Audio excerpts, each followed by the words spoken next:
À la une de l'actualité, au Bénin, la vente de lait et farine de la société Célia, rachetée en 2006 par Lactalis, a été suspendue pour soupçon de contamination à la salmonelle. Pour une troisième nuit consécutive, des heurts ont éclaté entre forces de l'ordre et jeunes dans plusieurs villes de la Tunisie. Pour la politologue Olfa, la mobilisation montre la centralité de la question sociale.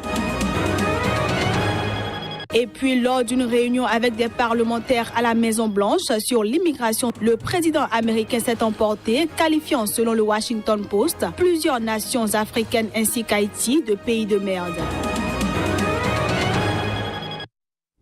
Mesdames, Messieurs, bonjour et merci de toujours préférer Sika TV pour vous informer. On démarre cette édition par la Côte d'Ivoire où le commandant Jean-Noël Abéhi, ancien pilier de l'appareil sécuritaire sous l'ex-président ivoirien Laurent Gbagbo, a été condamné ce jeudi à 10 ans d'emprisonnement ferme. Et ce, pour complot contre l'autorité de l'État. Les images. Après plus de 3 heures de délibération, la Cour d'Abidjan a déclaré le commandant Jean-Noël Abéhi coupable des faits de complot contre l'autorité de l'État, et ce, alors même que l'ancien militaire avait, lors de sa première journée d'audition lundi dernier, affirmé avoir au contraire voulu protéger le président Alassane Ouattara. Tout en promettant faire appel de la décision, l'avocat du commandant Jean-Noël Abéhi a déclaré que cette décision de la Cour manque d'un peu de courage. La peine qui avait été requise par le ministère public étant un emprisonnement à vie, on arrive à 10 ans d'emprisonnement et qu'on accorde à mon client Jean-Noël Abéhi d'extrêmes larges circonstances atténuantes. Je pense que cette décision manque d'un peu de courage. On ne s'ingère pas dans la décision de la Cour. Elle a rendu son verdict. Nous estimons que c'est un verdict juste. En plus du commandant Jean-Noël Abéhi, 11 autres personnes étaient poursuivies pour complot contre l'autorité de l'État et tentative d'attentat contre la sûreté de l'État. Mais 8 d'entre elles ont été acquittées et selon la Cour, elles seront immédiatement mises en liberté si elles ne sont pas détenues pour une autre cause. En République démocratique du Congo, plusieurs personnes ont été enlevées ce jeudi soir dans la région de Béni. Parmi elles, le directeur d'un média régional. L'enlèvement s'est produit à une dizaine de kilomètres de la ville, dans une zone où circulent de nombreux mouvements rebelles tels que des ADF, mais aussi des groupes Maï-Maï. Même si d'après les témoignages, les assaillants portent des tenues militaires, pour l'instant, on ne sait pas de quel groupe il s'agit. Je le disais en titre, l'affaire de contamination de lait infantile continue de faire des vagues. La vente de lait et farine de la société Célia a été suspendue au Bénin pour soupçon de contamination à la salmonelle. Reportage. Les laits et farines infantiles de la société Célia, rachetée en 2006 par Lactalis, ont été retirés des points de vente au Bénin. Cette décision fait suite au cas de contamination qui a contraint le français Lactalis à rappeler des milliers de tonnes de produits à l'international. Aucun cas de contamination n'a été enregistré jusqu'ici au Bénin. Toutefois, les autorités ont préféré prendre des mesures à titre préventif. Je crois que c'est juste une mesure de prévention, puisque c'est le laboratoire même qui a demandé que tous ces produits soient retirés des rayons. Et ce sont des produits qui concernent des lots donnés. Donc ça concerne le premier âge, le deuxième âge et le troisième âge qui ont été retirés, la gamme maman. Alors je vous parle, nous n'avons pas encore reçu de plainte, mais dès que nous avons reçu le courrier de la direction des pharmacies, tous ces laits ont été retirés de nos rayons. Au 20 décembre dernier, Santé publique France avait recensé 35 nourrissons atteints de salmonellose en France depuis mi-août, dont 31 ayant consommé un lait infantile de l'usine Crown. Premier groupe laitier français, Lactalis a dû rappeler en décembre toute sa production de lait infantile de l'usine depuis février. Le volume des produits concernés par ce rappel se chiffre en milliers de tonnes. Allons à présent au Zimbabwe où un ancien ministre de l'ex-président Robert Mugabe a jugé illégal le nouveau régime en place à Harare. C'était dans un entretien diffusé ce jeudi par la chaîne BBC. Jonathan Moyo a aussi accusé le nouveau régime de ne pas vouloir tenir compte, comme prévu, les élections présidentielles et législatives prévues cette année 2018. Le nouveau régime en place à Harare est illégal selon Jonathan Moyo qui estime que la constitution zimbabwéenne a été violée par un coup d'État. Selon l'ancien ministre de l'ex-président Robert Mugabe, aujourd'hui en exil dans un pays qu'il n'a pas divulgué, l'armée s'est déployée au Zimbabwe alors que la constitution du pays stipule que seul le président peut la déployer. Après 37 ans au pouvoir, le président Mugabe a remis sa démission le 21 novembre dernier à la suite d'un coup de force de l'armée. Il a été remplacé par son ancien bras droit Emmerson Mnangagwa, qu'il avait démis de son poste de vice-président quelques semaines plus tôt.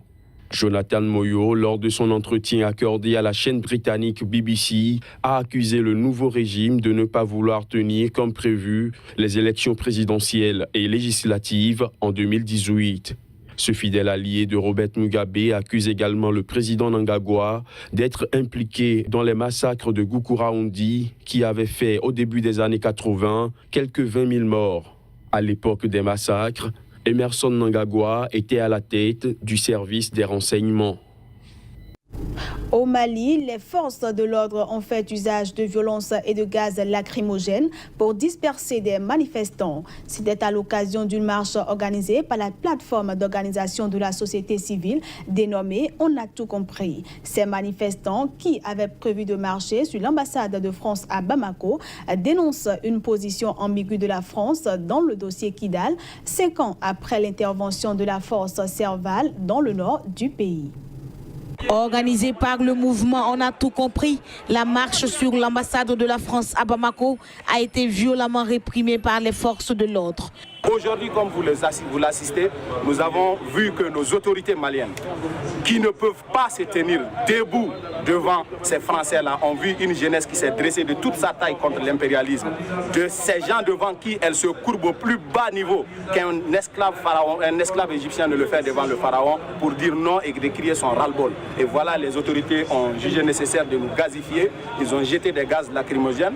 Nous disons alhamdoulilah, Dieu merci, puisque quiconque connaît l'histoire du Mali, cela fait 5 ans de cela, ce sont des balles qui pleuvent, des balles de la France, des balles des ennemis de l'extérieur qui pleuvent sur nos soldats, des victimes civiles et militaires. Et donc si ce sont quelques coups de gaz lacrymogène ou bien des coups de matraque des militaires, nous disons alhamdoulilah, Dieu merci, que cela en soit sur toute l'étendue du territoire pour que la guerre puisse en finir. Composé de plusieurs associations de la société civile, le mouvement On a tout compris dénonce une position ambiguë de la France dans le dossier Kidal, 5 ans après l'intervention de la force française Serval dans le nord du pays. Nous avons compris que tout le matériel que la France est en train de transporter sur le nord du Mali, ce n'est pas un matériel de guerre, c'est un matériel de vol. Et ça, nous avons compris que nos autorités n'ont plus la bouche, n'ont plus les yeux pour voir ça. Mais nous, le peuple souverain, nous avons vu ça et on va continuer à dénoncer. On va continuer à dénoncer et à aller plus loin pour montrer à l'Afrique que le mal de l'Afrique, c'est d'avoir rencontré la France sur son chemin. C'est le 10 janvier 2013 que la France est intervenue au Mali pour stopper l'avancée des forces djihadistes qui occupaient les 2/3 du territoire malien. D'où la symbolique de la marche de ce jour. La France était venue le 10 janvier 2013, c'est pour libérer les régions du Nord. Mais malheureusement, ils sont venus, ils ont libéré Konna, ils ont libéré Gao, Tombouctou, Djabali. Mais pourquoi ils n'ont pas libéré Kidal? Parce qu'ils ont leur agenda propre à eux, que nous Maliens, on ne le sait pas. Ce n'est pas la première fois que la jeunesse malienne dénonce une complicité de la France avec les groupes armés dans le nord du pays. Mais la manifestation de ce 10 janvier a été violemment réprimée, engendrant l'arrestation de certains manifestants et l'agression de certains journalistes par les forces de l'ordre. Et parlons de l'agression de certains journalistes par les forces de l'ordre.